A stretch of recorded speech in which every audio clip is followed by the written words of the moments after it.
Podcast Salam Tani. Pertama dan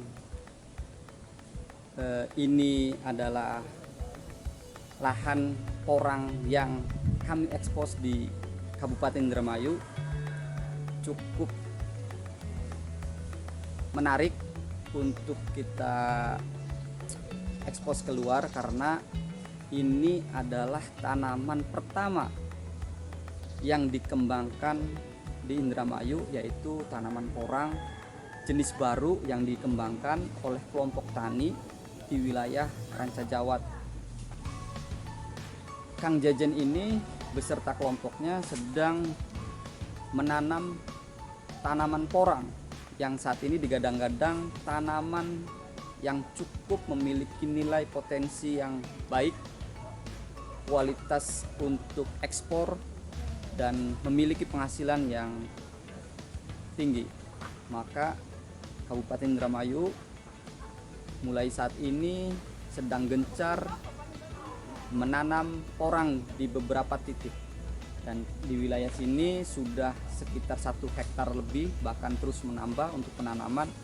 Dan dari mulai bulan 10 2020 dan akan panen perdana di bulan Agustus 2021.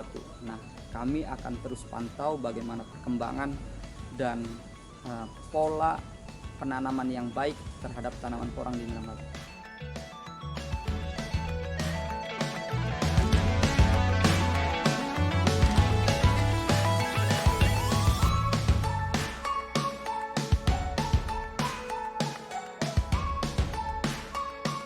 Assalamualaikum warahmatullahi wabarakatuh. Saya petani porang dari Indramayu, bertempat di Desa Karticala, Kecamatan Dana. Ya, inilah kebun kami yang nggak banyak sih, cuma 1 hektar kurang lah, cuma ada 3 tempat. Dari ini yang pertama, kedua, dan ketiga, yang keempat di sebelah sana arah ke timur. Untuk musim ini saya penanaman di bulan 11 dan alhamdulillah udah mulai panen katak perdana, baru paling beberapa biji lah yang udah panen dan udah dorman, yang lainnya masih ya tinggal ngurusin penyuburan. Ini usia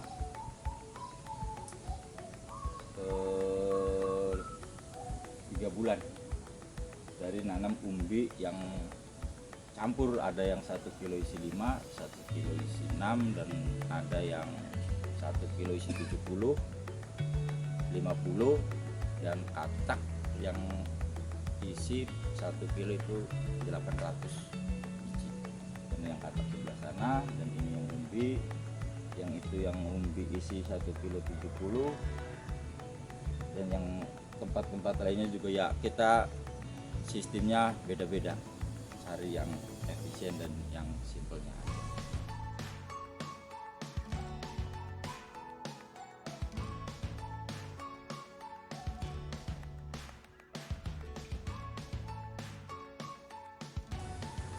Kita ide dari ya satu, sosial media dan media elektronik. Nah, dan itu menurut kami kelompok tanaman ini, kenapa kita pilih tanaman ini daripada umbi lainnya? Satu, yang ini market bagus, dan kedua, ini yang budidaya masih jarang di Indramayu. Makanya saya pilih nanam ini. Nah, dan kedua, untuk penjualan ataupun apa ya namanya itu, saya udah ada, tinggal kita prospek ke depan untuk menjalin sama petani. Ya pinginnya sih insya Allah pengen lebih baik lah untuk cari petani-petani porang yang pemula.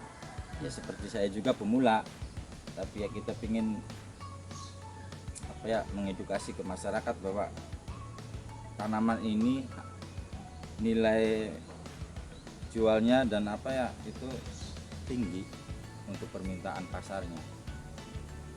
Dan ini juga banyak untuk konsumsi, bikin tepung dan itu dibikin mie, jelly, kosmetik dan lain sebagainya, banyak penggunaannya. Jadi ini bukan untuk kesenangan mata ataupun telinga, dan ini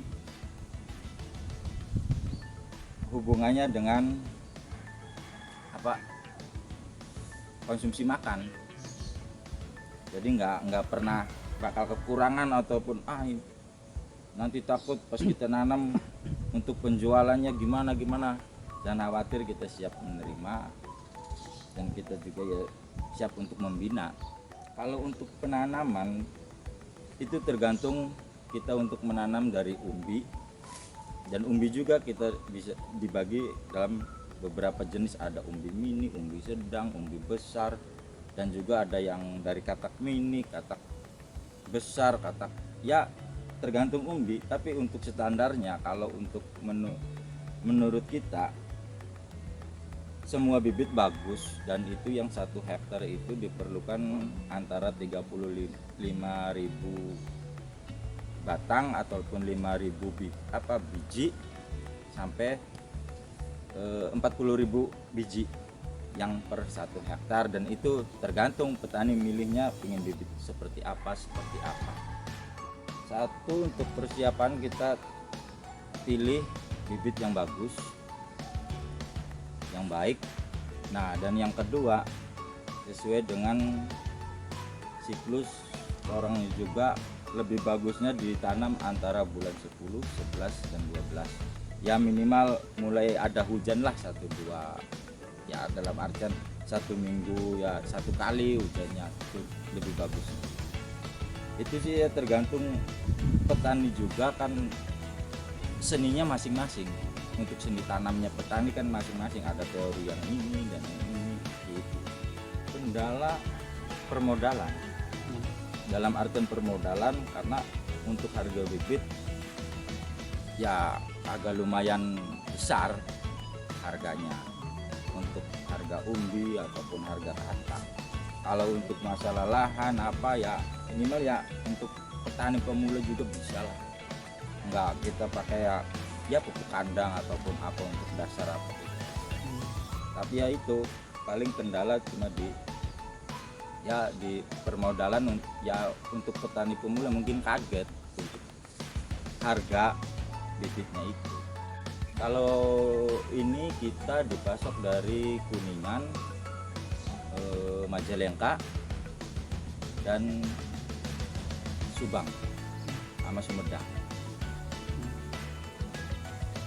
Tapi untuk penanaman tahun ini ya insya Allah kita sudah bisa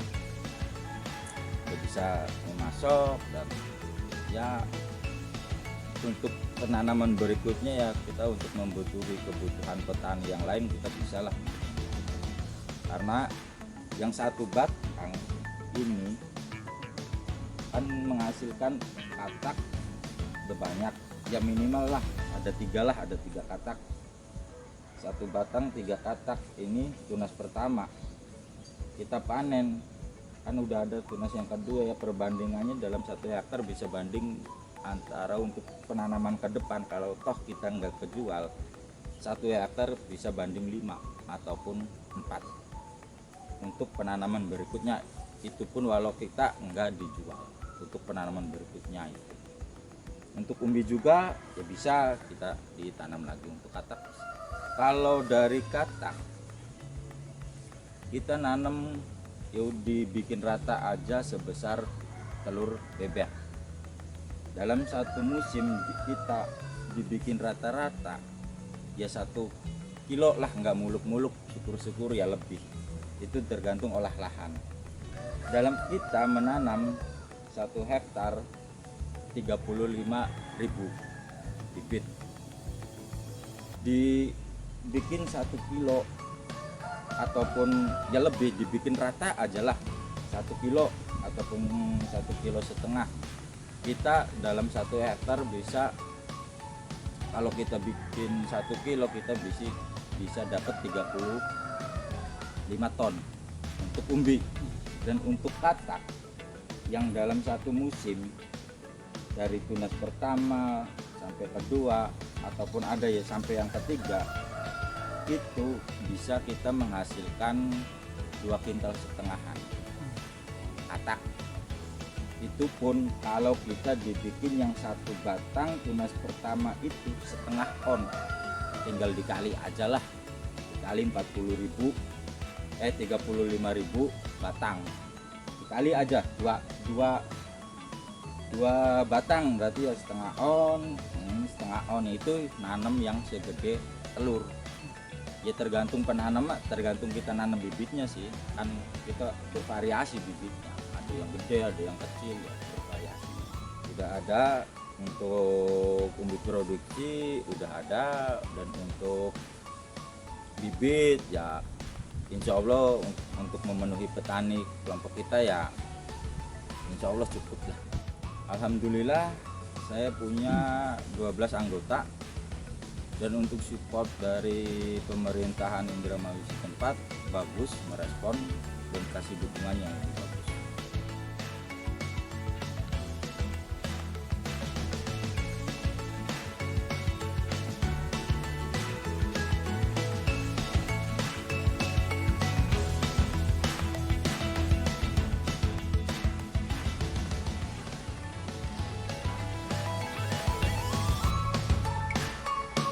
Kenapa katak super? Karena ini tumbuhnya di tengah. Dinamakan super, nanti pertumbuhannya ini bisa 3, bisa 4, kadang lebih. Ini super. Oh, jadi satu itu bisa muncul tunas-tunas lebih dari satu. Iya.